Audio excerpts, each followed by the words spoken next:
পৃথিবীর যত বুদ্ধি, পৃথিবীর যত মেডিকেল, পৃথিবীর যত বিজ্ঞান, সব রসুল্লাহ সাল্লাল্লাহু আলাইহি সাল্লামের কাছে ফেলিওর। ঠিক না ভুল?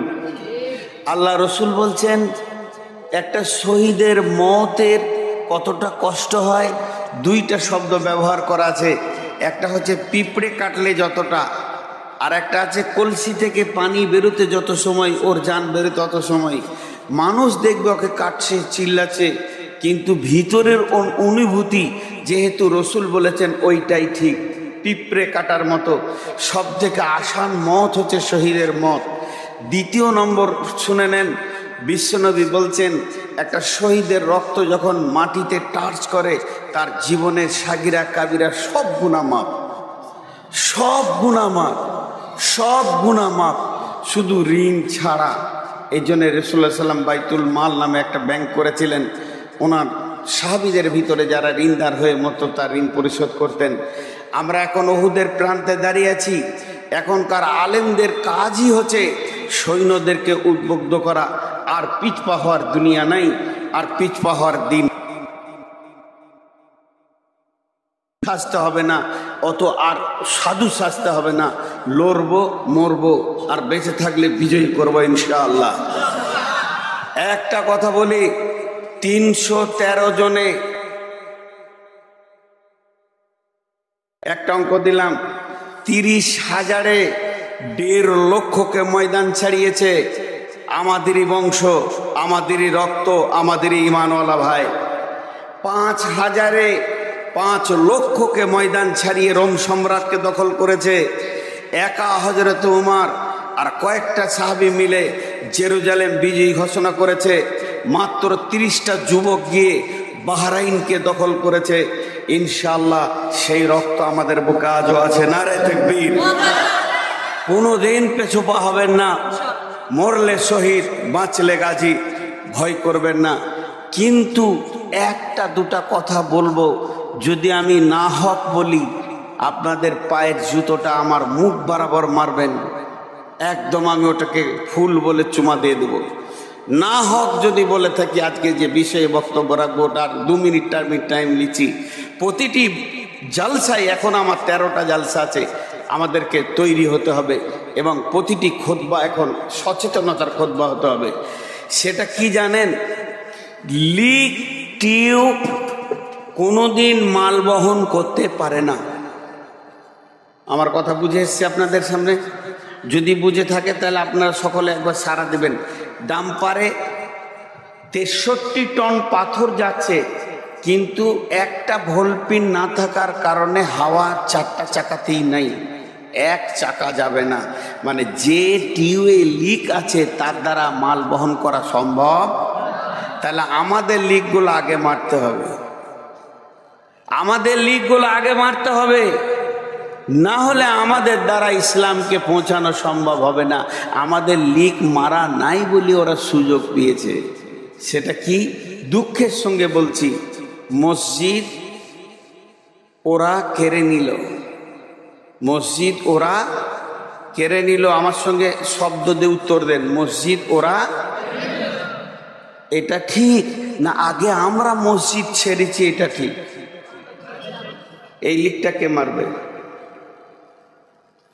আগে আমরা মসজিদ ছেড়েছি, তারপরে ওরা নিয়েছে, দেখছে যে এদের কাজে লাগবে না। 3 তলা মসজিদ, নিচে 62টা কাতার, ফজরের সময় 3 জনা। ইমাম সাহেব সালাম ফিরে দেখছে খলিল চাচা, জলিল চাচা আর হবিব চাচা 3টে পেছনে আছে। এর জন্য কাউকে দোষ দেবেন না, আমাদের লিক হয়ে গেছে টিম। আমরা আল্লাহকে সঙ্গে নিতে পারিনি। জিহাদের ময়দানে নামতে গেলে সাথে আল্লাহকে রাখতে হবে, চেহারাতে রসুলকে রাখতে হবে, মদদ আসবে, যে মদদ সাহাবীরা দেখেছেন। এই জন্যে সূরা নূরের একটা আয়াত আপনাদের সামনে বলে আজকে আমি মেন বক্তব্যে চলে যাব। ওয়াদাল্লাহুল্লাযীনা মিনকুম ওয়াদাল্লাহুল্লাযীনা আমানু মিনকুম ওয়া আমিলুস সলিহাতি লা ইস্তাখলিফান্নাহুম ফিল আরদি কামাস্তাখলাফাল্লাযীনা মিন কাবলিকুম। আল্লাহ বলছেন, স্বয়ং আরশওয়ালা বলছেন, আল্লাহ বলছেন তোদের সঙ্গে আমি ওয়াদা করছি আল্লাহ ওয়াদা করছেন, যার কোনো সন্দেহ নাই, তোরা সকলে ঈমান আন, 100% মসজিদে ঢুকে যা। যেমন সাহাবীরা সারা বিশ্বে ছড়ি ঘুরিয়েছে, আজকে তোদের পায়ের তলে বিশ্বটা করে দেব। এটা নগদ লাভ। কোনো মন্ত্রীকে ডেপুটেশন দিতে হবে না, শুধু একজনকে রাজি করেন, একজন, 1000 জনকে লই, গোটা পৃথিবীকে আল্লাহ পায়ের তলাই করে দেবে। শাসন করবে এই মুসলমান, শাসিত হবে অন্য জাতি। রাজনৈতিক জ্ঞান মুসলিম ছাড়া পৃথিবীর অন্য কোনো জাতির মাথায় আছে? দেশ চালাতে কি মুসলিম ছাড়া কেউ পারবে? হ্যাঁ, এদের নেতা কিভাবে দেশ চালিয়েছে, বিধবা, এতিম, দুঃখ, কেউ কাঁদেনি, তাদের চোখের পানি মুছে গেছে, এতিমরাও পর্যন্ত সান্ত্বনা পেয়েছে।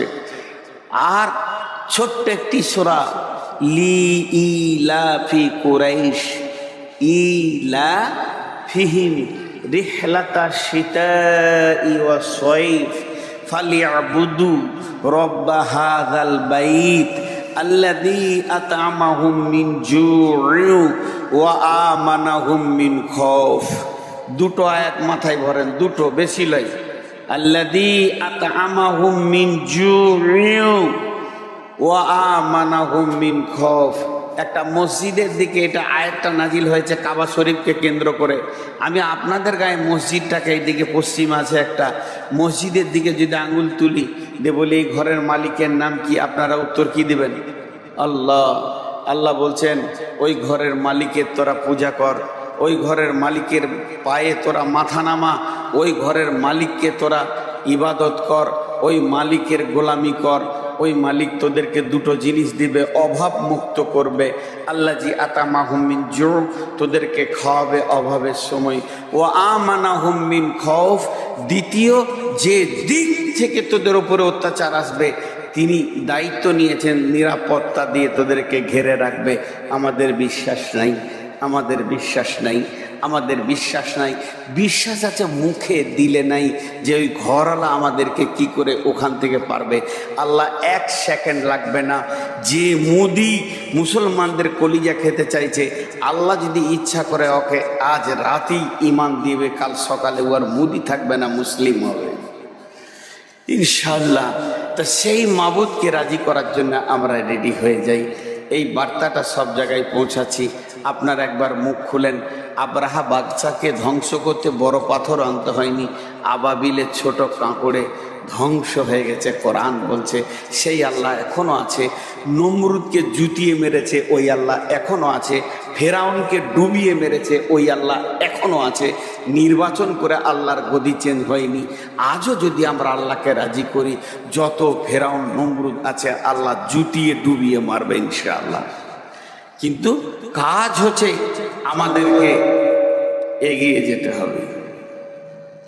এখন আমার বার্তা আপনাদের কাছে পৌঁছানো হলো। আমরা সকলে রেডি তো ইনশাআল্লাহ? নারায়ে তাকবীর।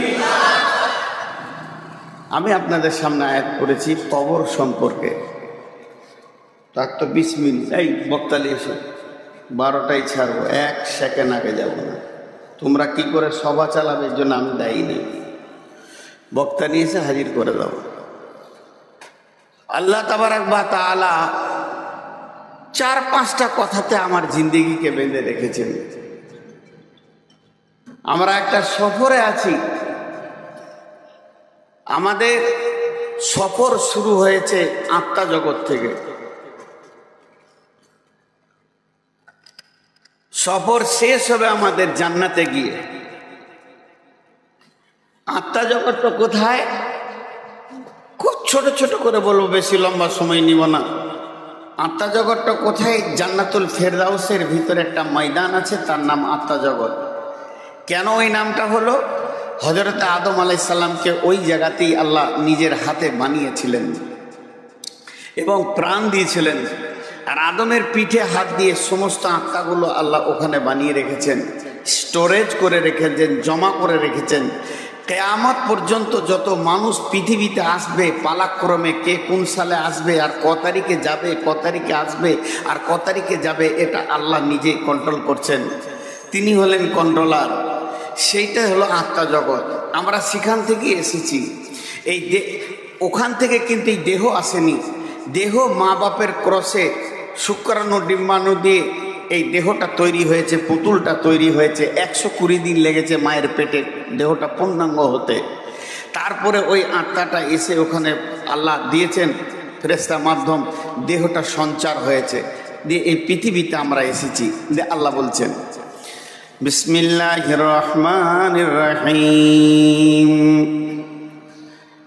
মিন আইশিন খলাকাহু মিন নুতফাতিন খলাকাহু ফাকাদ্দারা সুম্মা সাবিলা ইয়াসসারা সুম্মা আমাতাহু ফাআকবারা মিন আইশিন খলাকাহু মিন নুতফাতিন খলাকাহু ফাকাদ্দারা সুম্মা সাবিলা ইয়াসসারা সুম্মা আমাতাহু ফাআকবারা। আল্লাহ বললেন মিন আইয়িন খালাকাহু, কোন জিনিস থেকে তোমাদেরকে বানানো হয়েছে? তোমরা জানো কি তোমাদেরকে কি জিনিস থেকে আমি আল্লাহ বানিয়েছি? সেই জিনিসটার ব্যাপারে তোমাদের জানা আছে কি? মিন নুতফাতিন খলাকাহু ফাকাদ্দারা, আমি তোমাদেরকে বানিয়েছি দ্রুত গতি বীর্য থেকে। মেয়েদের বীর্যতে ডিম্বাণু, পুরুষের বীর্যে শুক্রাণু, এই দুটি বীর্যকে আল্লাহ তাবারাক ওয়া তাআলা বলছেন ওয়াস-সামাই ওয়াত-তারিক ওয়া মা আদরাকা মাত-তারিক আন-নাজমুস সাকিব ইন কুল্লু নাফসিন লাম্মা আলাইহা হাফিজ ফালইয়ানজুরিল ইনসানু মিম্মা খুলিকা মিম্মা ইনদাফিক ইয়াখরুজু মিন বাইনিস সুলবি ওয়াত তারাইব ইয়াখরুজু মিন বাইনিস সুলবি ওয়াত তারাইব। আল্লাহ তার ফ্যাক্টরি সম্পর্কে বলছে, পুরুষের মেরুদণ্ড হাড় থেকে, মেয়েদের বুকের ভিতর থেকে, দুই জায়গা থেকে সম্পদ নিয়ে আমি আল্লাহ তোমাদেরকে বানিয়েছি। মানুষ নামে প্রাণীটা আমি বানিয়েছি। একই হাড়ির খাবার, একই মাছ, একই মাংস, একই গাছের ফল, একই ফলের ফুল ফল ফ্রুট নারী নামে মেশিনে যখন ঢুকে যায় তাতেও ব্লাড তৈরি হয়, সেখানেও বীর্য তৈরি হয়, কিন্তু আল্লাহর কারিশমা সেখান থেকে শুক্রাণু হয় না, ডিম্বাণু হয়। একই হাড়ির খাবার, একই বাগানের ফল ফ্রুট, একই মাঠের শাক সবজি পুরুষ নামে মেশিনে যখন ঢুকে যায় সেখান থেকে রক্ত হয়, বীর্য হয়, কিন্তু ডিম্বাণু হয় না, শুক্রাণু হয়। আল্লাহ তাবারাক ওয়া তাআলা বলছেন এই দুই জায়গা থেকে নির্যাসটা আমি আমার কুদরতে বের করি। মিন নুতফাতিন খলাকাহু ফাকাদ্দারা, তারপরে সুম্মা সাবিলা ইয়াসসারা। তুমি যে পৃথিবীতে এসেছো তোমার রাস্তাটা কিসের রাস্তা? সেটা হাই রোড ছিল না, সেটা রেল লাইন ছিল না, সেটা বড় গেট সোনার বানানো ছিল না, চাঁদির বানানো ছিল না। আমি আল্লাহ তোমাকে দুইবার পেচ্ছাপের রাস্তা দিয়ে বের করেছি। তোমার মূল্যটা তুমি দেখে নাও, তোমার মূল্যটা তুমি জেনে নাও। সুম্মা সাবিলা ইয়াসসারা, এত সংকীর্ণ রাস্তা দিয়ে তোমাকে পৃথিবীতে এনেছি, এই রাস্তাটাকে প্রশস্ত আমি করেছি তোমার জন্যে। এটা তোমার মায়ের জন্যে সুন্দর প্রশস্ত করেছি, পৃথিবীতে আনলাম, তোমাকে আমি বানালাম, মানুষ বানালাম। সব ভুলে গিয়ে তুমি বেলাইন হয়েছো কি লাইনে আছো আমার জানার দরকার নাই। তবে তোমার শেষ অঙ্কটা শুনে লাও, শেষ অঙ্কটা শুনে লাও। সুম্মা আমাতাহু ফাআকবারা, সুম্মা আমাতাহু ফাআকবারা, একদিন আমি তোমাদেরকে মারব, কবরে শুইয়ে দেব। আমি ছোটখাটো হিরো নই, আমি ছোটখাটো মাস্তান নই, আমি বানাতে পেরেছি, আমি বানিয়েছি, আমি ফ্যাক্টরি বানিয়েছি, আমি তোমাদের বানিয়েছি, কোটি কোটি বানিয়েছি, বানিয়েছি তো বানিয়েছি, আমি মারতেও পারবো। মারার পরে কবরে তোমাকে আমি শায়িত করে দিব। যেদিন কবরে শোয়াবো সেদিন তোমার চোখ খুলবে, আমার নাম আল্লাহ। ওয়াইদাল কুবুর বুসরাত, এমন একটা দিন আসবে কবরে কেউ থাকবে না, কবর থেকে সব উত্থান করা হবে, তুলে দেওয়া হবে। কবরে শুধু জমা করছি মাত্র, এক এক করে জমা করতে করতে কয়েক বিলিয়ন লোক জমা করে ফেলেছি। আল্লাহ জন্মের ব্যাপারে বলছেন, ইয়া আইয়ুহান নাসুত্তাকু রাব্বাকুমুল্লাযী খালাকাকুম মিন নাফসিন ওয়াহিদাতিন ওয়া খালাকা মিনহা যাওজাহা ওয়া বাসসা মিনহুমা রিজালান কাসীরা ওয়া নিসা ওয়াত্তাকুল্লাহাল্লাযী তাসালুনা বিহি ওয়াল আরহাম ইন্নাল্লাহা কানা আলাইকুম রাকিবা। হে বিশ্ব মানব সকল, ওই আল্লাহকে ভয় করো। সে আল্লাহ কত ক্ষমতাবান, একটা মানুষকে হাত দিয়ে তৈরি করেছে, তৈরি করার পর তার পাশলি হাড্ডি এবং আত্মা সম্পৃক্তে তার বিবিকে বানিয়েছে। তাহলে একটা নারী হলো, পুরুষ হলো, এই দুটি মেশিন দিয়ে সারা পৃথিবীতে ও বাচ্চা মিন হুমা গোটা বিশ্বটাকে ভরে দিয়েছে মানুষ আর মানুষে, অনেক নারী এবং অনেক পুরুষে ভরে গেছে। আল্লাহ তাবারাক ওয়া তাআলা বলছেন, তুমি ওই আল্লাহকে ভয় করো যে এতগুলো মানুষের পপুলেশন দিয়ে দিয়েছে। জানো ককটি কবরে চলে গেল, এখন জমা হচ্ছে এখানে, হতে হতে হতে হতে হতে হতে জমা যেদিন শেষ হবে, শেষ লোকটা যেদিন মারা যাবে, সুম্মা নুফিকা ও নুফিকা ফিস-সূরি ফাসাইকা মান ফিস সামাওয়াতি ওয়াল আরদি, একদিন পৃথিবীকে আমি ধ্বংস করে দিব, একসাথে সব মরবে। এখন এক দুই করে মরছে, সব মরে যাবে। আর ইল্লা মান শা আল্লাহু সুম্মা নুফিকা ফিহি উখরা, এবং দ্বিতীয় সুর যখন ফুঁকব, কবর থেকে সবগুলোকে তুলে হাসরের ময়দানে জমা করব। কবর একটা জায়গা, কতদিন এখানে থাকতে হবে? কি হয়েছে এটা? অনুরোধ, আপনার সময় 12টা 30 করুন। আপনার অনুদান কি না মানে না, কার অনুরোধ মানব? 8 তারিখে ডেট নিয়েছে। ও কোন স্যার ছিল ওটা আমি দেখবো না। 8 তারিখে ডেট নিয়েছে না জি?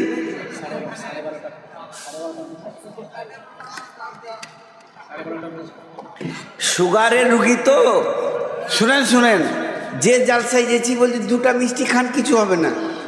আচ্ছা 2টা মিষ্টি প্রতিদিন খেলে তো প্রতিদিনই হয়ে যেতে ভাই। একটা ছোট্ট গল্প শুনেই মাঝে, এই এক রাজা নিয়ত করেছে যে আমি সারা বিশ্বের নাম লিব, আমার নামটা যেন গোটা পৃথিবীর লোক একসঙ্গে করে। তো নিয়ত করেছে একটা দুধের পুকুর করব, পুকুর, সবাই তো পানির পুকুর করে, দুধের করবে। যে মিস্ত্রিকে দিয়ে ঢালাই দিয়ে পুকুরটা বিরাট বড় করে মোজাক দিয়ে ভালো করে করে দিয়েছে, খালি পড়ে আছে। আর লম্বা একটা ড্রেন করেছে, আর এলাকার সমস্ত ঘোষকে বলেছে সব 1 কলসি করে পানি দিবি, 1 কলসি করে দুধ আজ রাতে দিয়ে দিবি। তাহলে 1 কোটি ঘোষকে বলেছে, তোরা কোথা পাবি জানি না, এক কলসি দুধ এই ড্রেনে ঢেলে দিবি, সকালে উঠে দেখবো যে হ্যাঁ দুধের পুকুর হয়ে গেছে, আমার নাম হয়ে যাবে, ইংলিশ চ্যানেলে আমার নাম চলে আসবে, মিডিয়া জেনে নেবে।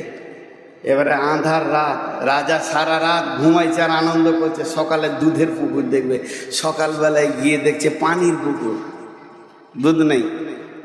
তো বলছে ঘোষটিকে ডাক, যে জেলে ভরেছে, সবটিকে জেলে ভরে একটা করে বার করছে, আর লাঠি করে 2 বাড়ি করে দিয়েছে। আর বলছে ঠিক করে বল কি দিয়েছিলি? স্যার আমি মনে করছি সবাই পানি দিচ্ছে, দুধ দিচ্ছে। সবাই পানি দিয়েছে, দুধ কেউ দেয়নি। বুঝতে পারছেন তো? তো আজকে একটু চালিয়ে দেন। এটা তো প্রতিদিনই লোক বলছে আজকে চালিয়ে দেন, আর আমি সুগার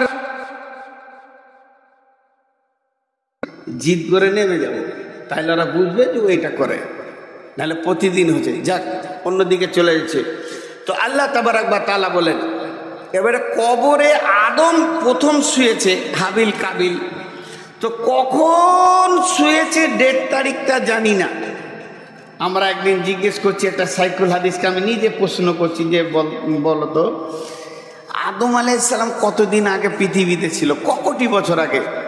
এটা বলতে পারলে বোঝা যাবে যে এতগুলো মাল যে পৃথিবীতে তৈরি হয়েছে, এখন 800 কোটি আছে, তাহলে ওই দুটো প্রথম শুরু হয়েছে যে এতগুলো হয়ে গেল এত বছরের মধ্যে। তা আল্লাহ তাবারাক ওয়া তাআলা বলছেন প্রথম কে শুয়েছে ক তারিখে আল্লাহই জানেন। কিন্তু যেদিন পৃথিবী ধ্বংস হবে, সবাই একসঙ্গে মাটি চাপা পড়ে যাবে, কিন্তু সেই দিন একটা জোনাকি পোকা, পিপুলিকা বেঁচে থাকবে না। প্রাণ যতগুলো আছে চলে যাবে, ইল্লা মান শা আল্লাহ, আল্লাহ যাকে ইচ্ছা করবেন তাকেই বাঁচিয়ে রাখবেন, এটা একটা আলাদা কথা। কিন্তু দ্বিতীয় সুর যখন ফুঁকবে কবর থেকে উঠবে, ওই কথাটা আল্লাহ এক কথাই বলে দিয়েছেন, ওয়াইদাল কুবুর বুসিরাত, কবরে একটি থাকবে না, সব উঠে যাবে। পাগলা খাপা, ছোট বড়, নারী পুরুষ, শিক্ষিত অশিক্ষিত, সব ময়দানে উঠে যাবে। তা প্রথম সব থেকে কবরে কম দিন একটা লোক শুয়ে থাকবে, কদিন? কম, ওর থেকে কম কবরে কেউ শুয়ে থাকেনি। আল্লাহ বলছেন বিসমিল্লাহির রহমানির রহিম, ونفخ في الصور فصعق من في السماوات ومن في الأرض إلا من شاء الله ثم نفخ فيه أخرى فإذا هم قيام ينظرون। ইসরাফিল প্রথম সুর ফুঁকবে, ইসরাফিল দ্বিতীয় সুর ফুঁকবে। প্রথম সুর যখন ফুঁকবে পৃথিবীটা ধ্বংস হয়ে সমস্ত মানুষ মাটি চাপা পড়ে যাবে, গাছপালা, জমি জায়গা, ঘর বাড়ি, অট্টালিকা, বড় বড় টাওয়ার, ফ্ল্যাট কিছুই থাকবে না। রেল স্টেশন, নদী নালা, খাল বিল একটা রুটির খোলার মতো ময়দান হয়ে যাবে। সমস্ত মানুষ যারা কবরে আছে কবরে থাকবে, আর যারা বেঁচে আছে তারা কবর অটোমেটিক তাদের হয়ে যাবে, মাটি চাপা পড়ে যাবে। তারপরে দ্বিতীয় সুর যখন ইসরাফিল ফুঁকবে সবাই কবর থেকে উঠবে। তাহলে প্রথম সুর থেকে দ্বিতীয় সুর পর্যন্ত সময় থাকবে 40 বছর। 40 বছর, তার মানে কবরে যে সব থেকে কম সময় ঘুমাবে আল্লাহ তাকে 40 বছর কবরে রাখবি।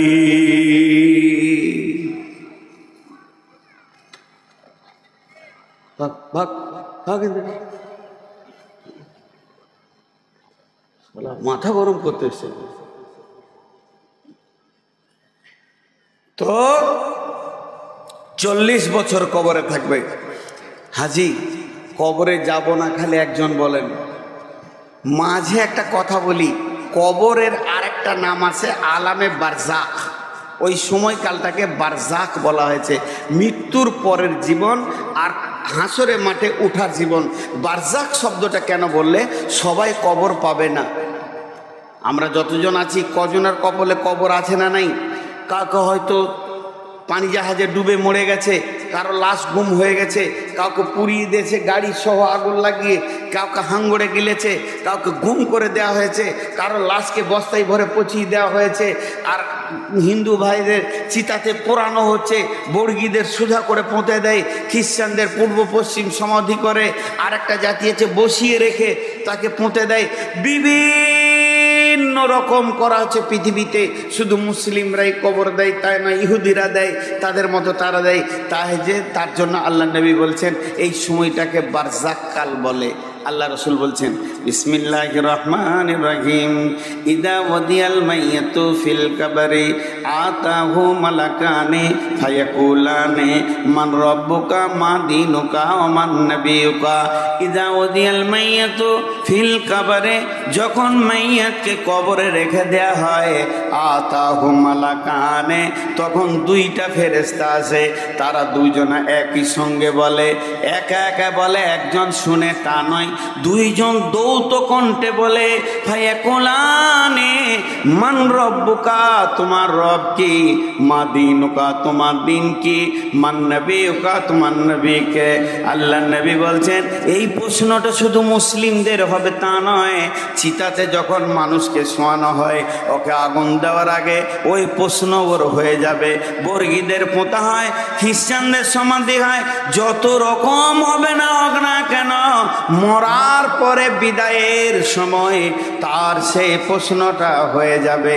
ইয়ার আল্লাহ নবী বলছেন এই তিনটি প্রশ্ন থেকে পৃথিবীর কোনো মানুষ বাদ যাবে না। আল্লাহর নবী পরিষ্কার বলে দিয়েছেন ইদা ওয়াদিয়াল মাইয়াতু ফিল কবরি আতাহু মালাকানে ফায়াকুলানে মান রাব্বুকা মা দীনুকা ওয়া মান নাবিয়ুকা। একটি মজার কথা কি, এখানে একটা মাইয়াত হয়েছে, জি, লাশটা এখানে পড়ে আছে,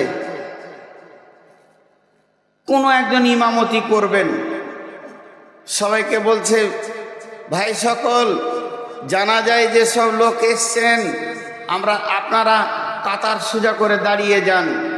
সব দাঁড়িয়ে গেল, যতটি লোক এসছে সবারই ধারণা আমরা বিদায় দিতে এসছি একটা লোককে, সবারই ধারণা হাজী সাহেব মারা গেছেন, ওকে বিদায় দিতে এসছি। বাড়ি থেকে যখন বের হচ্ছে ভেলিয়ানের লোক, এই পাশের শুক্রাবাদের লোক, লোহাপুরের লোক, আর শ্রীপুরের লোক, যে কোনো গ্রামের লোক মোটর সাইকেল নিয়ে সাইকেল নিয়ে বের হচ্ছে, আর বাড়িতে সবাই বলছে বড় খালু মারা গেল, চাচা মারা গেছে, মামা মারা গেছে, যাই, চার শ্বশুর মারা গেছে, অমুক মারা গেছে, কেউ বলছে হাইসা মারা গেছে, যাই একটু জানাজায় শরিক হয়। জানাজায় শরিক হয় মানে হাজী সাহেবের উপকার হবে না, জানাজায় শরিক হয়, মাইয়াতের কিছু লাভ নেই।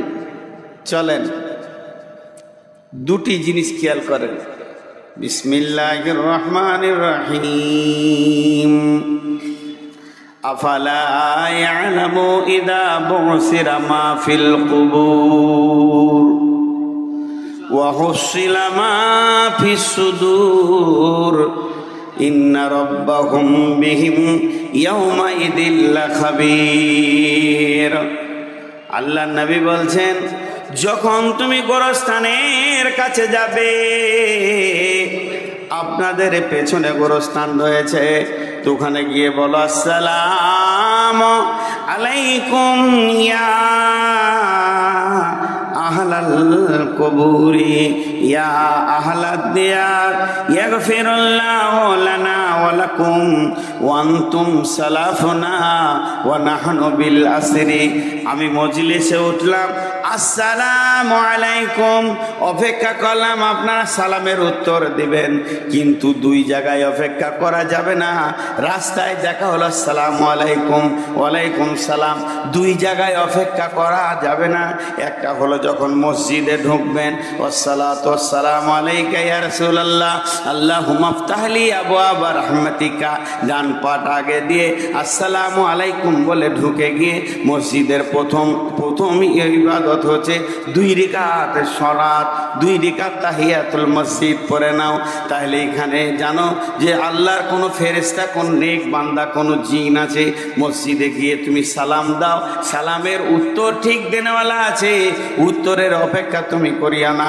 আর যখন তুমি কবরস্থানে যাবে, গোরস্থানে তুমি সালাম দাও, সালাম দাও মানে ওখানে সালামটা হয়ে যাবে দিয়া, হে কবরবাসী, ও যত মৃত্যু ব্যথিত কবরবাসী শুয়ে রয়েছো, তোমাদের আত্মারা মৃত্যু যন্ত্রণা সহ্য করে নিয়েছে, এখন নীরব নগরে শুয়ে আছো। আমি একজন জীবিত তোমাদেরকে দোয়া দিছি, তোমাদের ওপরে আল্লাহর শান্তি বর্ষিত হোক। আল্লাহ তোমাদেরকেও মাফ করুন, আমাদেরকেও মাফ করুন। তোমরা আগে এসেছো, তোমাদের সময় কাল আগে ছিল, তোমরা আগে পৌঁছে গেছো, আমরাও পেছনে পেছনে তোমাদের এই জায়গাতেই আসবো। একটা আপনাদের বীরভূম জেলাতে একটা গোরস্থানে লেখা আছে, এই রকম মেন রাস্তা, আমি জায়গাটার নাম বলবো না, এই রকম ন্যাশনাল রোডের ধারে বিরাট বড় গোরস্থান লেখা আছে। 3 লাইন কথা। প্রথম লাইনে লেখা আছে, হে পথিক চলার পথে আমাদের জন্য দোয়া করে যাও। হে পথিক চলার পথে আমাদের জন্য দোয়া করে যাও। দ্বিতীয় লাইনে লেখা আছে, হে পথিক তোমরা আজকে যেখানে, আমরা কালকে ছিলাম সেখানে, তোমরা আজকে যেখানে, আমরা কালকে ছিলাম সেখানে। হে পথিক আজকে আমরা যেখানে, তোমরা আগামীকাল হয়ে যাবে সেখানে। অতএব দোয়া করে যাও। অতএব বন্ধুরা আমার, আল্লাহ তাবারাক ওয়া তাআলা রাসূল বলছেন, ইয়াগফিরুল্লাহু লানা ওয়া লাকুম ওয়া আনতুম সালাফুনা ওয়া নাহনু বিল আসরি। তোমরা আগে আগে এসেছো, আমরা পেছনে পেছনে যাব। এবার একটা এখানে লাশ পড়ে আছে, আমি ইমামতি শুরু করেছি, দোয়া করতে শুরু করলাম। আল্লাহুম্মা গফির লিহাইয়িনা ওয়া মাইয়িতিনা ওয়া শাহিদিনা ওয়া গায়িবিনা ওয়া সাগীরিনা ওয়া কাবীরিনা ওয়া যাকারিনা ওয়া উনসানা। আল্লাহুম্মা মান আহইয়াতাহু মিন্না ফাহি আলাল ইসলাম ওয়া মান তাওফায়তাহু মিন্না ফাতাওফাহু আলাল ঈমান। 10টা কথা বললাম। আল্লাহুম্মা গফির লিহাইয়িনা, প্রথম দোয়া করলাম যত জীবিত আছে আল্লাহ তাদেরকে তুমি মাফ করো। আগে জীবিত এসেছি মাইয়াতকে দাফন করতে, দোয়া দিছি জীবিতদেরকে। দ্বিতীয়বারে বললাম ও মাইতিনা, মৃত্যু ব্যক্তিকে তুমি মাফ করো। ও শাহিদিনা ওয়া গায়বিনা, যে হাজির আছে তাকে মাফ করো, যে গায়েব আছে আসতে পারেনি তাকে মাফ করো। ও যাকা সাগীরিনা ওয়া কাবীরিনা, ছোটদের মাফ করো, বড়দের মাফ করো। ও যাকারিনা ওয়া উনসানা, পুরুষকে মাফ করো, নারীকে মাফ করো। তাহলে কাদের জন্য দোয়াটা হচ্ছে দেখেন, মৃত্যু ব্যক্তিকে শুধু একবার বলা হয়েছে, পাকা সুদারু মরেছে, পাকা সুদারু মরেছে। আর পৃথিবীর লোক এসে জানাজা পড়বেও জান্নাত চলে যাবে, কোনো দিন হবে না। যেমন আমল করবে তেমন যাবে। মানুষ মরে গেলে আমলের লাইন কেটে যায়। অতএব বন্ধুরে, কবর এমন একটি জায়গা, কবরে যাওয়ার আগে কবরের পূর্ব পরিস্থিতি তৈরি করে নিতে হবে। আল্লাহ নবী বলছেন, সেই মাইয়াতকে যখন প্রশ্ন করা হবে, মাইয়াত যদি ঠিক ঠিক ঠিক উত্তর দিতে পারে, মাইয়াত যদি ঠিক ঠিক উত্তর দিয়ে দেয়, তার জন্য জাহান্নামের দরজাটা খুলে দেওয়া হবে। জাহান্নামের আগুন যেন ছিঁড়াছিঁড়ি করছে, গর্জন মারছে। ফেরেশতা বলবে, হে আল্লাহর বান্দা, একবার তুমি জাহান্নামটা দেখে নাও, এই জায়গাটা কত খারাপ। আল্লাহ তোমাকে রহম করেছে, আল্লাহ তোমাকে দয়া করেছে। এই রকম নোংরা জায়গা থেকে আল্লাহ চিরদিনের জন্য তোমাকে বাঁচিয়ে দিয়েছে। যাও, তুমি চিরসুখে থাকবে। আর যদি উত্তর না দিতে পারে, জান্নাতটা এক ঝলক দেখে দিয়ে বলা হয়, হতভাগা বদনসিব রে, এত সুন্দর জায়গা থেকে বঞ্চিত হয়ে গেলি বদ আচরণের কারণে। কবর একটা জায়গা, কবর একটা জগৎ। আমার জানা আয়েশা বলছেন, আমি বাড়িতে আছি, একটা ইহুদিদের মেয়ে আসলো আমার কাছে ভিক্ষা চাইতে, ইহুদিদের মেয়ে। তো আমাকে বললো, আম্মু জান আয়েশা, বাড়িতে কিছু আছে, আমাকে দেন। তো আমি গোটা ঘরে দেখলাম কিছু নাই, ইয়া রাসূলুল্লাহ। 2টো খেজুর ছিল, ওর হাতে দিলাম। তো খেজুর 2টা যখন ও হাতে পেল, তো আমাকে দোয়া দিল, আল্লাহ যেন তোমাকে কবরে আযাব থেকে মুক্তি দান করেন, কবরে আযাব থেকে মুক্তি দান করেন। আম্মা জান আয়েশা বলছে, আমি অবাক হয়ে গেলাম, কবরে আযাব হবে নাকি? কবরে আযাব হবে নাকি? এতক্ষণ মধ্যে কিছুক্ষণের পরই রাসূলুল্লাহ সাল্লাল্লাহু আলাইহি ওয়াসাল্লাম বাড়িতে ফিরলেন। আমি এই ঘটনাটা বললাম, ইয়া রাসূলুল্লাহ, একটা ইহুদিদের মেয়ে ছিল, আমি তাকে দান করেছি, খেজুরের দিয়েছি, সে আমাকে দোয়া দিয়েছে, আল্লাহ তোমাকে কবরের আযাব থেকে মুক্তি দান করুন। তাহলে কি কবরে আযাব হবে? আল্লাহ নবী বললেন, আযাবাল কবরে হাক্কুন, আযাবাল কবরে হাক্কুন। কবরের আযাব হচ্ছে সত্য, সত্য, সত্য, সত্য। কবরে আযাব হবে। এরপরে আম্মা জান আয়েশা বলছেন, আমি ফলো করেছি, তীক্ষ্ণ দৃষ্টিতে শ্রুতিতে আমি শুনেছি রাসূলুল্লাহ সাল্লাল্লাহু আলাইহি ওয়াসাল্লাম যত নামাজ পড়তেন ঘরে, প্রত্যেকটি নামাজ, নফল হোক, তাহাজ্জুদ হোক, সুন্নত হোক, যত নামাজ বাড়িতে পড়েছেন, প্রত্যেকটি নামাজের শেষে আল্লাহর নবী কবরে আযাব থেকে আল্লাহর কাছে মুক্তি চেয়েছেন। আমি খেয়াল করে দেখেছি। আর ওই দোয়াটা এমন একটি দোয়া আল্লাহর নবী আজও দিয়ে চলে গেছেন আমাদেরকে। আমরা যখন তাশাহুদে বসে থাকি সালাম ফেরার আগে, শেষ তাশাহুদ যেটা, তখন কবরে আযাব থেকে মুক্তি যায়।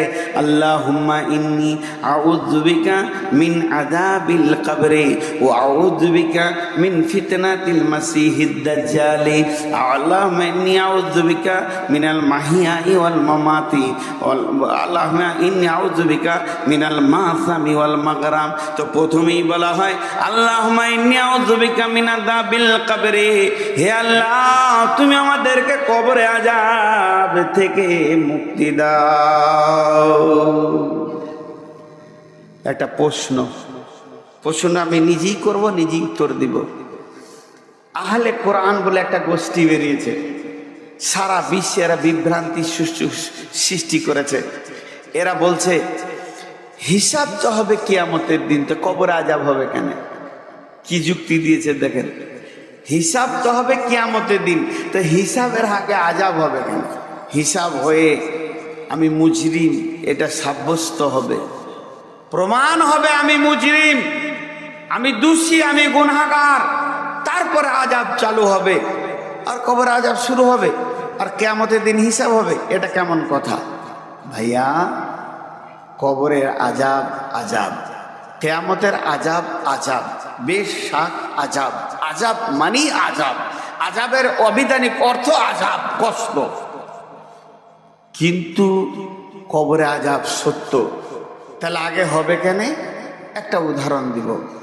আমার বাড়ি আপনার ভেলিয়ানে, আমি এখানে থাকি, এটা আমার বাড়ি। আমার বাড়ি থেকে দূরে একটা মুদিখানার দোকান আছে।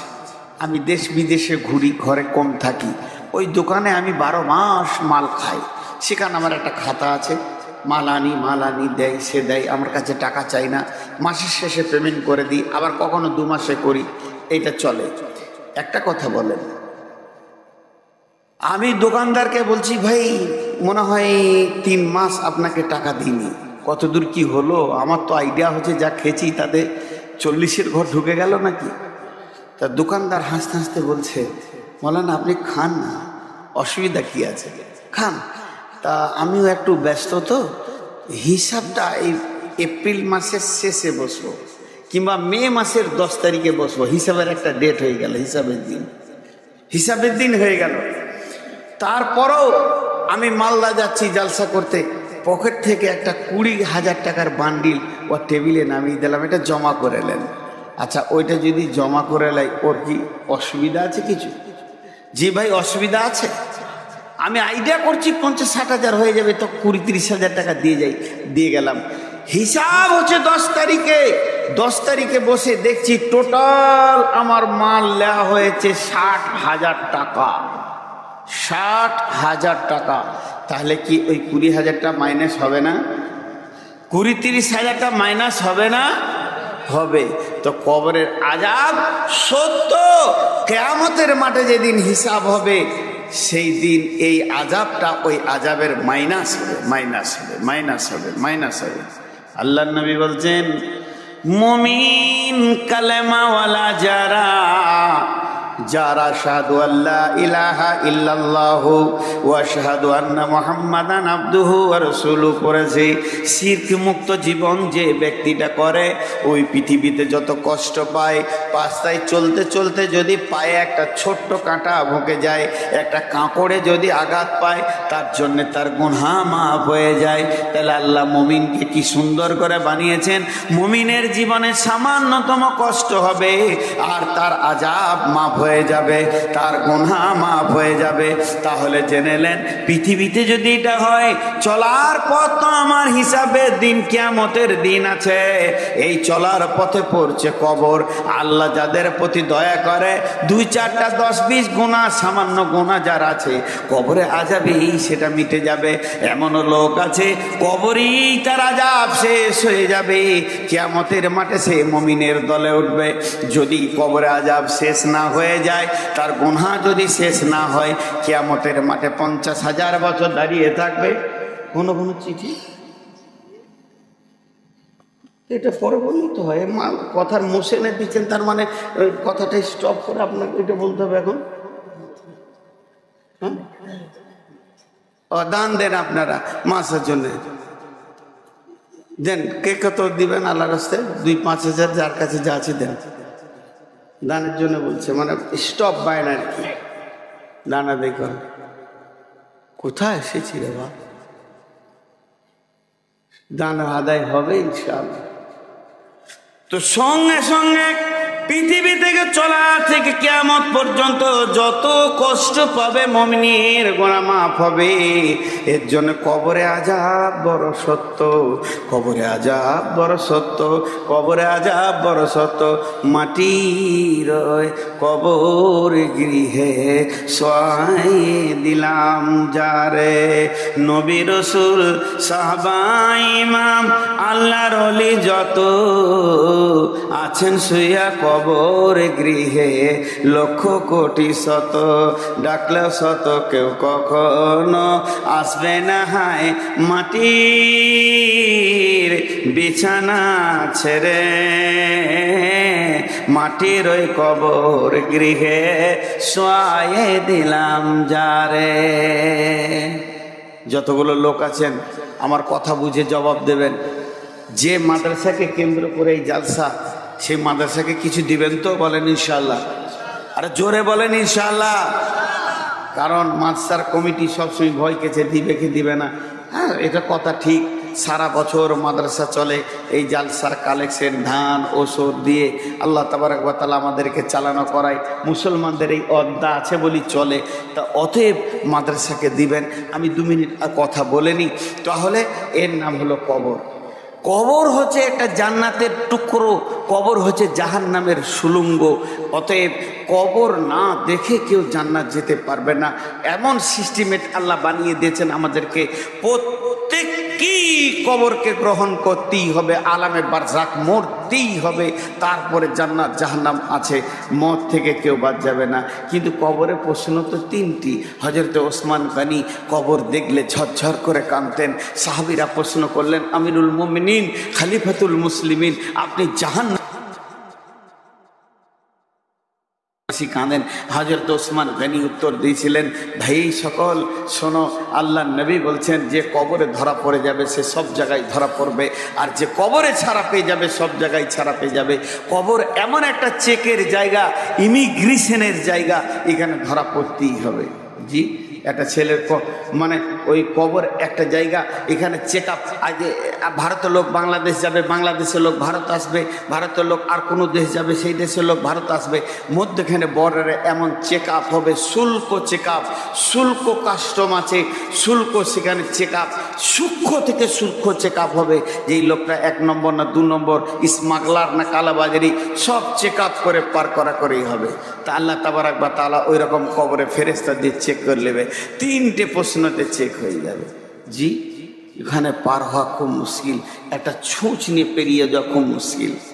একটা ছেলের কম্বল হারিয়ে গেছে, বুঝলেন, কম্বল তো গোরস্থানে বসে আছে, সারাদিন ওই গোরস্থানের পাঁচিরটাতে বসে আছে। তো ওকে একজন সকালে হাট যেছে, নোলহাটিতে দেখছে যে বসে রয়েছে, রফিকুল বসে গোরস্থানে, আবার বিকাল আসছে দেখছে হ্যাঁ ওইখানেই বসে আছে। তোর সম্পর্কে চাচা হলো, তো বলছে ভাতিজা গোরস্থানে কেন বসে রে বাপ, তোকে সারাদিন দেখছি যে গোরস্থানে বসে আছিস, তোর দাদাকে দাদিকে মনে পড়েছে তার লেগে? বলছে না চাচা, ওই যে চেন্নাই থেকে কম্বলটা এনেছিলাম না, ওইটা চুরি হয়ে গেছে। আমার তো ঘর ভালো নয়, ভাঙা চোরা ঘর, আমি কাজে গেছি খাটতে কোথা, আর কে চুরি করে নিয়েছে। তো তোর কম্বল চুরি করেছে তোর ঘর থেকে চোরে, আর তুই গোরস্থানে এসে বসে আছিস, তা মনে হচ্ছে মরা লোকে চুরি করেছে নাকি? ওরা দিবে? এই বল ভাই কে নিয়েছিস, দিয়ে দিই, যেখানে 5টা লোক আছে জাল সাথে বল একবার মাইকে আমার কম্বলটা লাল কম্বলটা নিয়ে চোখে দিয়ে দাও। তো কবরস্থানে বসেছি, খ্যাপা নাকি তুই? ও তখন ওর চাচাকে বলছে খ্যাপা আমি লয়, খ্যাপা তুমি। কেন? বলে তারতেও হাঁপ দৌড়তেও হাঁপ। হাঁপ মানে কি? দৌড়লে হাঁপ লেগে যায়, হিস ফিস করে, ওটাকে হাঁপ। এক কথাই বলছে তারতেও হাঁপ দৌড়তেও হাঁপ। আমি আপনার কাছে আম চুরি করেছি একটা, আর আপনি আমাকে লাঠি নিয়ে তেড়েছেন 3 কিলোমিটার। লাভ কি হলো আপনার? আমি যতটা দৌড়েছি আপনি ততটা দৌড়েছেন। চোরও যতটা দৌড়েছে বাড়ির মালিক অতটাই ধরেছে, তার থেকে আমি আম পেয়েছি 50 হাত দূরে ছিলাম, এটাই পার্থক্য। তা লাভ কি হলো? যে মালিক হয়েও তাকে ধরতে হলো, তা লাভ কি হলো? ও তো বলছে চাচা আপনি খ্যাপা আছেন, আমি খ্যাপা লই, তার তো হাঁপ দৌড়তেও হাঁপ। আমি কম্বলওয়ালার পেছনে কেন দৌড়বো?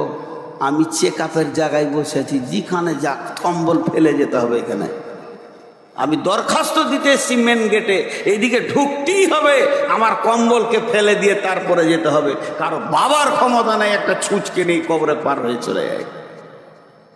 4টিখানি কথা নয়, জমি জায়গা সব দাবিয়ে নিয়েছি, সব ওখানে শুল্ক বেরিয়ে যাবে। কিন্তু শুনেলেন হযরত ওসমান বলছেন কবরে যে বেঁচে যাবে সব জায়গায় বেঁচে যাবে। কথাটা একবার সত্য নয়, দুবার সত্য নয়, 1000বার সত্য, লাখবার সত্য। তাহলে কবরে প্রশ্ন কয়টা হবে? কবরে প্রশ্ন হবে 3টি। মান রব্বুকা মা দীনুকা মান নবিয়ুকা। তাহলে আমার প্রশ্ন হলো, আমার আবার মনে প্রশ্ন তৈরি হলো, এত নামাজ পড়ে কি হবে, এত রোজা রেখে কি হবে, এত রাতে তাহাজ্জুদ পড়ে কি হবে, না চুরি করো না, ডাকাতি করো না, বেঈমানি করো না, খবরদার না, এই করো না ওই করো না, সব যার যা মন যাবে করে যান। আর 3টে প্রশ্নের উত্তরটা মুখস্থ করলেন, ভেজাল চুকে যাবে। ফেরেশতা বলবে মান রব্বুকা, আমি বললো রব্বি আল্লাহ। মা দীনুকা, দীনুল ইসলাম। মান নবিয়ুকা, তোমার নবীকে, নবী মুহাম্মদুর রাসূলুল্লাহ সাল্লাল্লাহু আলাইহি সাল্লাম। ফেরেশতা বলবে জান্নাতে দিয়ে দাও। উত্তর ঠিক আছে। বুঝলি? সারা জীবন সুদ খাও, চুরি করো, লম্পটি করো, জুয়া খেলো, তাস খেলো, যার যা মন যাবে করো, প্রশ্ন 3টে খালি মুখস্থ করে নিতে হবে ছেড়ে, যেন ভুল না হয়। তাই যদি হতো বুদ্ধি দিয়ে পার হয়ে যাওয়া, একটা মৌলবি জাহান্নাম যেত না, সব মুখস্থ আছে। 2 বছর যে মাদ্রাসা দেখেছে তার মুখস্থ হয়ে গেছে কবরের প্রশ্নের উত্তর। আমি তো বাচ্চাকে মুখস্থ করেছি যখন মাদ্রাসা 1-2 বছর থেকেছি। এই যা মান রব্বুকা রব্বি আল্লাহ, মা দীনুকা দীনুল ইসলাম, মান নবিয়ুকা নবী মুহাম্মদ রাসূলুল্লাহ সাল্লাল্লাহু আলাইহি সাল্লাম। হয়ে গেল। তাহলে আমাকে আর কে আটকায়? আমাকে কে আটকায়? জি, একটা ছোট্ট গল্প আবার শোনাবো। এক বুড়ি মানুষ মানে মুরব্বী। আমার মাকে আমার খুব কম মনে পড়ে। আমার মা আমাকে 5 বছর 6 বছরে রেখে দুনিয়া থেকে চলে গেছেন আল্লাহর ডাকে। আমার মাকে আল্লাহ জান্নাত নসিব করুন। কিন্তু আমার চাচিকে খুব মনে পড়ে। তো চাচির কাছে যখন বসতাম, খুব মুরব্বী মানুষ, সাদা সিধে মানুষ ছিল, কোনো প্যাঁচ বুঝতো না।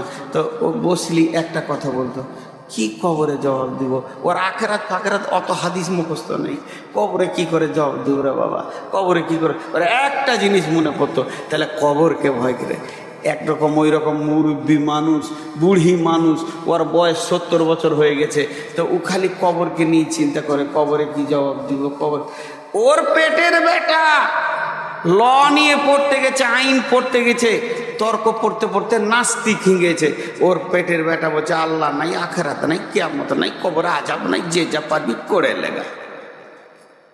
মা বড় ইমানদার আর বেটা হলো নাস্তিক। কোর্ট যাবো, তো রুটি দিছে, তরকারি দিছে, বলছে বেটা নামাজ পড়ে বাবা, কবরে কি জবাব দিবি? তো রুটি খেতে খেতে বলছে তুই বুঝিস না গে, বলা খাম খায়া তো তুই বুঝিস, বল আমবোকেই না। ই জানে আর মাথায় কিছুই নেই। মা তো ঘুরিয়ে ঘিরিয়ে একটাই কথা বলছে, কবরে কি জবাব দিবি? 3 দিন কোর্ট বন্ধ আছে, সকালবেলায় উঠে খাতা কলম নিয়ে মসজিদে হাজির। ইমাম সাহেব দেখছে গাঁয়ের পাকা খচ্চরটা এসছে আর কি। গোটা দুনিয়া ওকে চিনে যে ইসলাম মানে না, কিছুই মানে না। তাও ইমাম সাহেবকে বলছে, এই ইমাম সাহেব শোনেন, কথাবার্তা দেখেন, আপনারা সব মানুষকে বিভ্রান্ত করে রেখে দিয়েছেন, কী সব কবর ফবর বলছেন, কবর কি প্রশ্ন হবে বলেন তো? বলে ইজাউ জিয়াল মাইয়াতু ফিল কবরে আতা হুমালা কানে ভাইয়া কোলানে মান রব্বুকা মা দিনুকা মান নবিকা। দাঁড়ান আমি লিখে দিই, মান রব্বুকা মা দিনুকা মান নবিকা। উত্তর কী হবে? রব্বি আল্লাহ দিনুল ইসলাম সাল্লাল্লাহু আলাইহি সাল্লাম। ও আপনার রাতে মুখস্থ করে নিয়েছে, এমন মুখস্থ করেছে বেরেন ভালো শয়তানের। হ্যাঁ, নাস্তিক কেমনি হয়েছে, বুদ্ধি ভালো, দিয়ে মুখস্থ করে নিচ্ছে। সকালে ঘুম থেকে উঠে বিরাজ করছে। মা জিজ্ঞেস করছে, বেটা ফজর পড়লি কবরে কি জবাব দিই? বলছে শুনেলে, খালি শুনেলে, তোর মুখস্থ আছে কি ঠিক করে বল। মা তো ভেবা খেয়ে যায়, কি বলে কবরে জগৎ তোর হবে। মান রব্বুকা রব্বি আল্লাহ মা দিনুকা দিনুল ইসলাম মান নবিয়ুকা নবী মুহাম্মদ রাসূলুল্লাহ সাল্লাল্লাহু আলাইহি সাল্লাম। দেখ আমি মুখস্থ করে নিচ্ছি, তার মানে আমি পেরিয়ে যাবো, আমার পরীক্ষায় পাস। এবার তুই কি করবি দেখ গা, তোর তো মুখস্থ হবে না বুড়ি মাথায়। মা বলছে, বেটা রে, তোর পেটে আমি হয়নি, আমার পেটে তুই হয়েছিস। তোর পেটে আমি হয়নি, আমার পেটে তুই হয়েছিস। তাহলে তোকে একটা গল্প শোনায়। দুই বন্ধু ছিল ওই গ্রামে, একটা গ্রামে দুই বন্ধু ছিল। এক বন্ধু একটা ময়না পাখি নিয়েছে, এই বাড়িতে খাঁচাতে রেখে দিয়েছে, আর গোটা গায়ে বলে বেড়াচ্ছে আমার ময়না কথা বলে, আমার ময়না কথা বলে। ওর বন্ধু বলছে, তর্ক 1000 টাকা তোকে দিব, তোর ময়না কথা বলে না। বলছে তাহলে চল একটা সাক্ষী নিলে চায়ের দোকানে, চ তোর ময়নাকে দেখতে যাব। সাক্ষীটা যে ময়নার কাছে পৌঁছিয়েছে, তো ময়নাটা বলছে আসসালামু আলাইকুম, কেমন আছেন? সাক্ষীটা বলছে এই তো ঠিকই তো কথা বলছে, 1000 লাগবে। বলে দাঁড়ান না, এবার তুই যা। এবার বাড়ি ময়নার মালিক গেছে, আসসালামু আলাইকুম, কেমন আছেন? তো বেশ কথা বলছে। এই দুজনাকে যখন বলেছে, এবার ওর পালা পড়েছে। ও বাড়িতে গিয়ে একটা বড় হাঁদা বিড়ালকে ধরেছে, ওকে ভালো করে ঘাটটাকে চেপে রাগিয়ে রেখেছে, এক ব্যাগের ভেতরে নিয়ে গেছে। এবার ময়নাটা কাছে গেছে, ময়না মাথা নামিয়েছে সালাম দিব বলে, আর হাঁদা বিড়ালটাও সামনে তুলে ধরেছে। বিড়ালটা যখন ম্যাও করেছে, তখন পাখিটা ছিটপিট করে খাঁচার ভিতরে চি করে শব্দ উঠেছে। সালাম ভুলে গেছে, কেমন আছেন ভুলে গেছে। একবার তখন বলছে, বাবা দেখ তোর ময়না কথা জানে না, বরং বুলি জানে, আর শিখানো বুলি। এই বিড়াল দেখে ভুলে গেছে, শিখানো বিলি মনে থাকবে না। তুই যেটা মুখস্থ করেছিস, আজরাইলকে দেখলে তুই তো দূরের কথা, তোর বাপেরও মনে থাকবে না। যতই মুখস্থ কর, আজরাইলকে একবার দেখবি, মুনকির নাকিরকে যখন দেখবি, তো তো তো তো তো তো তো হা হা লাদেরি ছাড়া কিছুই বলতে পারবি না। কোনো মুখস্থ কাজে লাগবে না, মুখস্থ করে কবরে গিয়ে কাজে লাগবে না। তাহলে কবরে কি করে প্রশ্নের উত্তর দেবেন? এই কথাটা আমি 3 মিনিটের মধ্যে বলবো। 3টে উত্তর কিভাবে দেবেন? আল্লাহ তাবারাক ওয়া তাআলা বলছেন, আলাস্তু বিরাব্বিকুম, আমি কি তোমাদের প্রভু নয়? আমরা বলেছিলাম ক্বালু বালা। তাহলে পৃথিবীর শুরু লগ্নে আত্মাদেরকে বানানোর পরে বললেন, আলাস্তু বিরাব্বিকুম, আমি কি তোমাদের রব নই? আমরা বলেছিলাম ক্বালু বালা। এই পড়াটা পড়িয়েছেন কে? আল্লাহ। সাবজেক্টটা পড়িয়েছেন কে? আল্লাহ। সেই দিন প্রফেসর ছিলেন কে? আল্লাহ। শিক্ষক ছিলেন কে? আল্লাহ। মুদারিস ছিলেন কে? আল্লাহ। এবার সারা জীবনটা আল্লাহর ওপরে ভরসা করে চলতে হবে। ওয়া আলা রাব্বিহিম ইয়াতাওয়াক্কালুন। আল্লাহর ওপরে যে ব্যক্তিটা ভরসা করে দুনিয়া করবে, যার বিশ্বাস আমার আল্লাহ আমাকে খেতে দেয়, আমার আল্লাহ আমাকে রোগ দেয়, আমার আল্লাহ আমাকে সুস্থ করে, আমার আল্লাহ আমাকে সব দিকটা দেখে, সব কিছু আল্লাহর হাতে। এই চিন্তা করতে করতে করতে করতে যে ব্যক্তিটা মরে যাবে আর কবরে ঢোকার পরে তার প্রশ্ন এসে যাবে, মান রব্বুকা, ও তখন বলবে রব্বি আল্লাহ। ওর মনে পড়বে আমার রব আমার আল্লাহ। প্রথম প্রশ্নের উত্তর হয়ে গেল। দ্বিতীয় প্রশ্ন, মা দিনুকা, তোমার দিন কি? তুমি কোন দিনের লোক? তোমার দিন কি? তোমার ইজিম কি? তোমার মতবাদ কি? তোমার আদর্শ কি? কে বলবে আমার দিনের নাম ইসলাম? তার মানে হচ্ছে কি, ইসলামকে যে আঁকড়ে ধরেছে সেই বলবে আমার দিন ইসলাম। এই বোতলে কি আছে? আমি পান করবো? পান করা যাবে কি যাবে না? সবাই মুখ খুলেন। এই বোতলের পানিটা পান করা যাবে কি না? হ্যাঁ। তা এই বোতলে যে কলের পানি এনেছে, একটা ফার্স্ট ক্লাস বোতল, পানিটা পান করা যাবে? দেখ এ ভুল বলে দিলেন, ডান হাতে ছিল তখন যাবে, বাঁ হাতে যাবে না।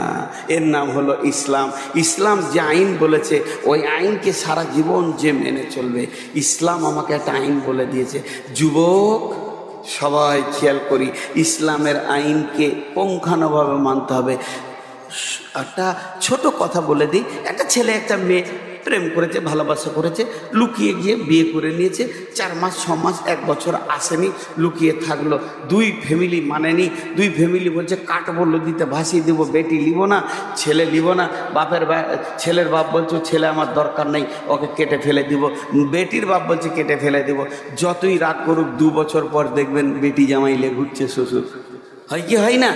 এটা হয়। তা এবার ওদের যে ইসলামের স্ট্রাকচারে বিয়ে হয়নি, কি করে যে বিয়ে হলো সারা পৃথিবী মানছে না। এবার ওরা যখন বাড়ি এলো 2 বছর পর, মেয়ের বাপ বলছে ফরিদা আমার বেটি, মিজানুর আমার জামাই।